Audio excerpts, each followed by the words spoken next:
In 1918, when the men from the front lines of the World War began returning home, they brought with them some very troubling stowaway passengers: venereal disease and drug addiction. When they arrived home, they found a new generation of women vocally proclaiming their expectation of a gender equality in a way that most women would not have dared to only 4 years earlier. And all those three things would, rather bizarrely, come together and change the world.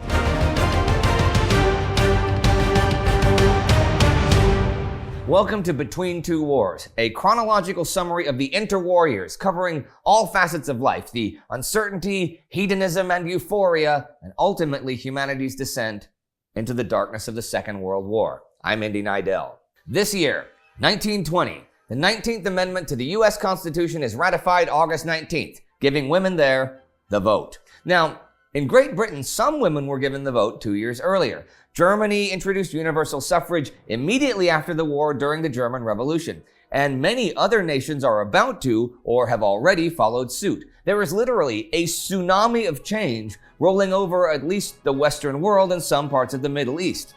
This isn't a sudden development though. Women have been fighting for the vote for many decades at this point, but before 1914, in most parts of the world, this was still a movement facing formidable opposition, not only from men, but also from many women.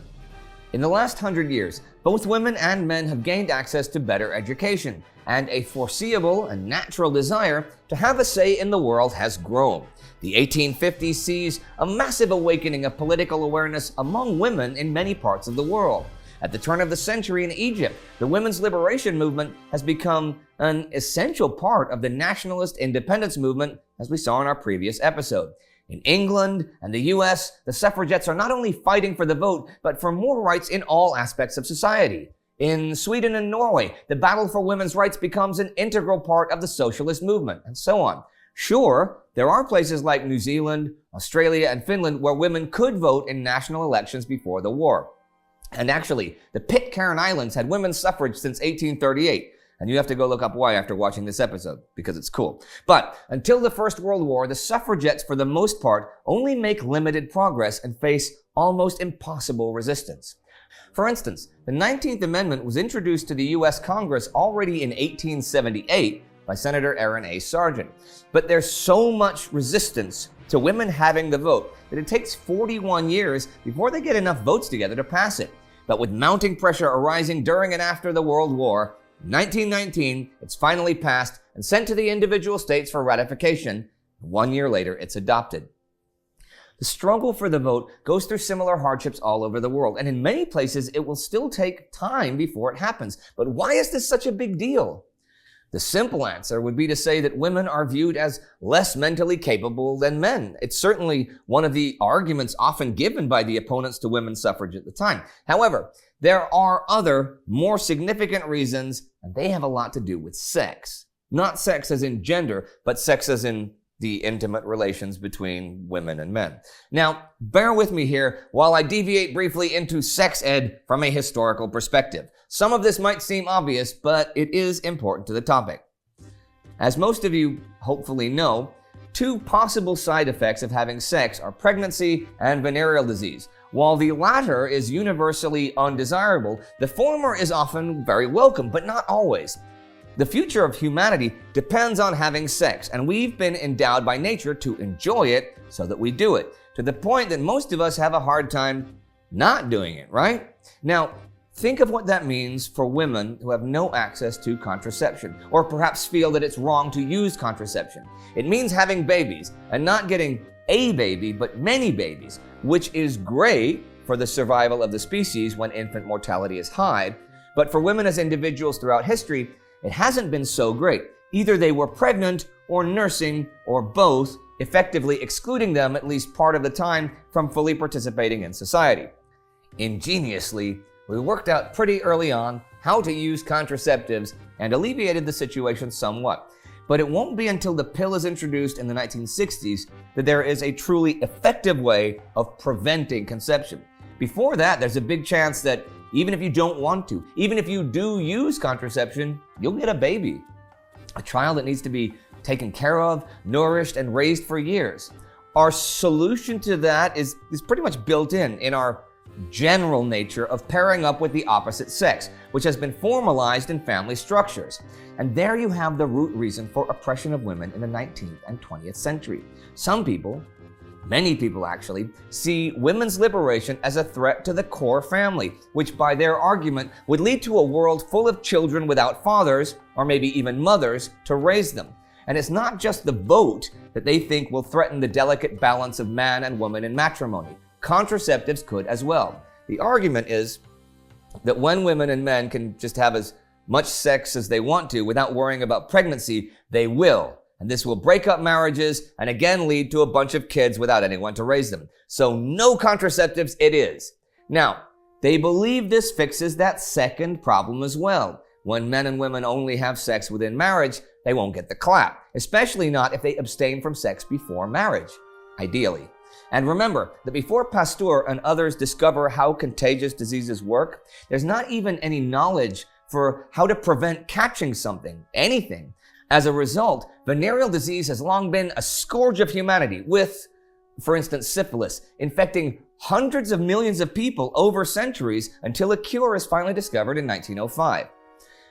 By the mid-19th century, there's no cure, but they've at least worked out how it could be prevented. And it is now clear that a condom is a good way not only to prevent pregnancy, but also to stop the spread of venereal disease. Okay, contraception, whether effective or not, had been practiced since antiquity, and linen or animal product condoms in use for a couple of centuries, but not widely, being unaffordable or unavailable to the masses, and not especially effective since they often had holes, broke, or came off, until the introduction of vulcanized rubber. But condom use would still be a problem for those opposed to more relaxed sexual behavior in society. And let's be clear here, it's not just about saving marriages. There's a whole bunch of ideological, religious, and erroneous medical arguments in place, some of which are an issue to this day. However, before the 18th century, these issues are not only not fully understood, they're also pretty immaterial. At the beginning of the 18th century, 60% of all children born in England will die before they reach reproductive age. So the survival of the species depends on having many babies. Now, this starts to change, especially in Europe, by the end of the 1700s, when infant mortality is dropping as healthcare and standards of living increase. By the end of the 19th century, infant mortality in England will have dropped to 20%. By comparison, in 2018, it's 1.2%.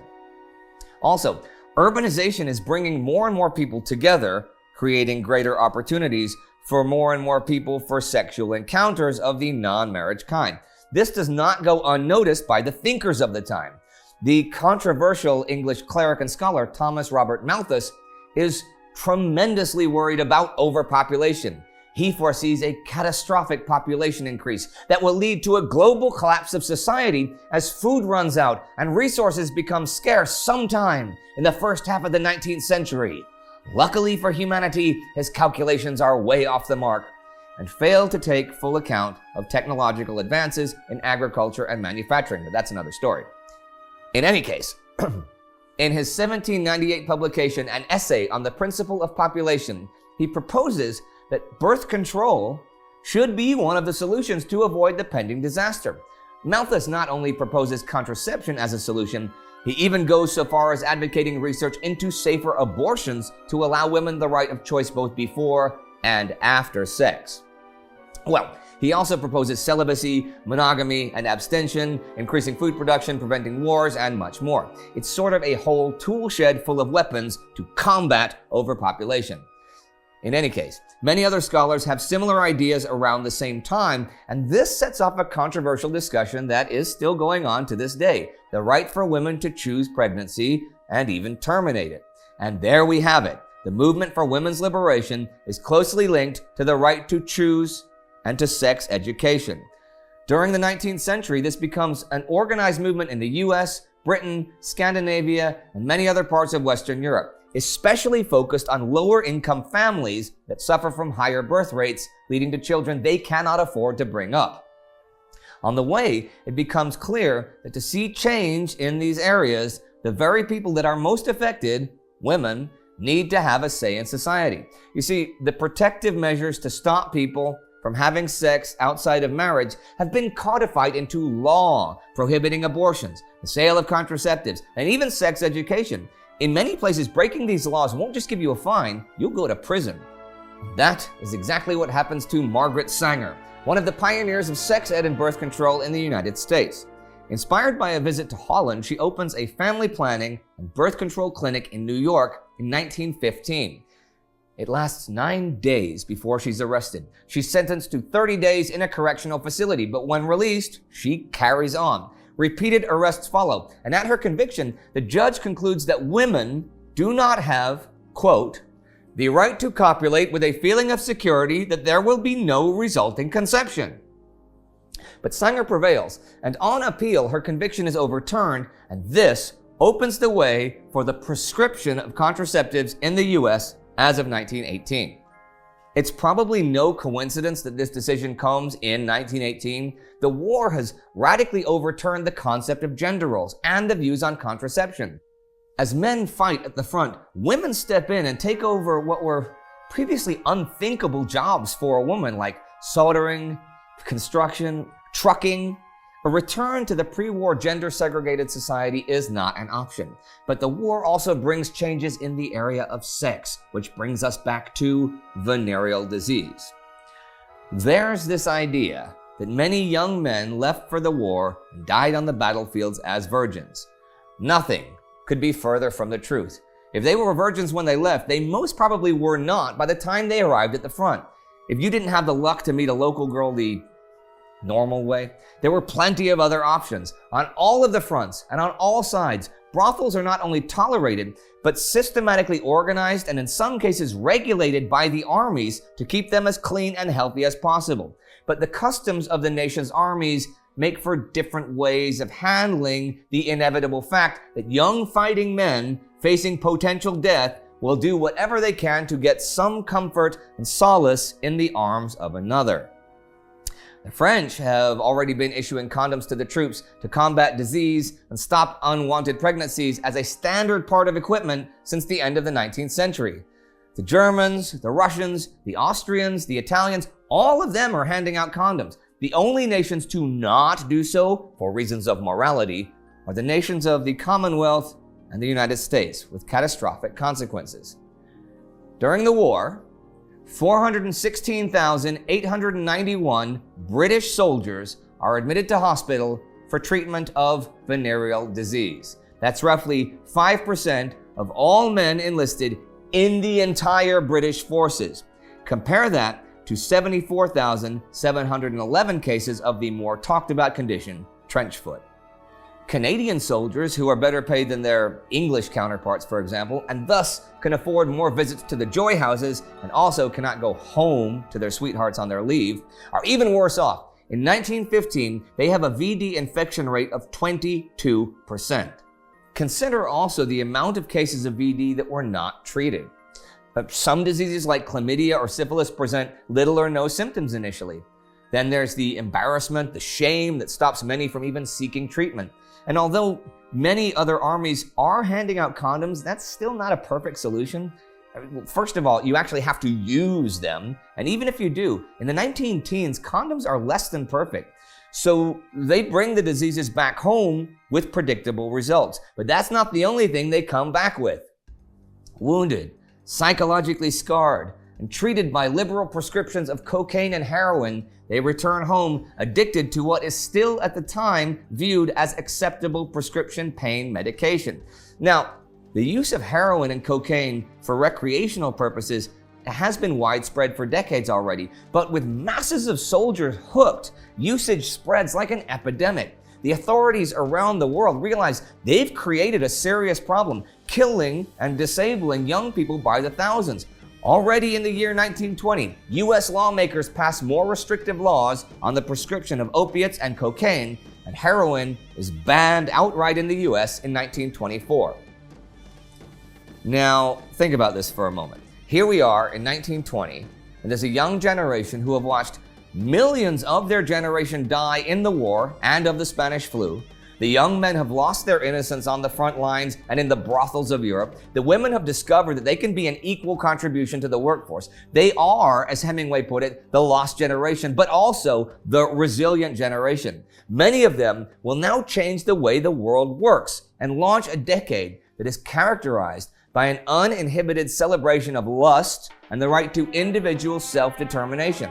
Sex is right at the center of this youth revolution, or as Samuel D. Schmalhausen will put it in the article Sex Among the Moderns in the Birth Control Review of October 1928, sexual love as happy recreation is the clean new ideal of a young generation sick of duplicity and morals, sham and marital insincerity, and general erotic emptiness.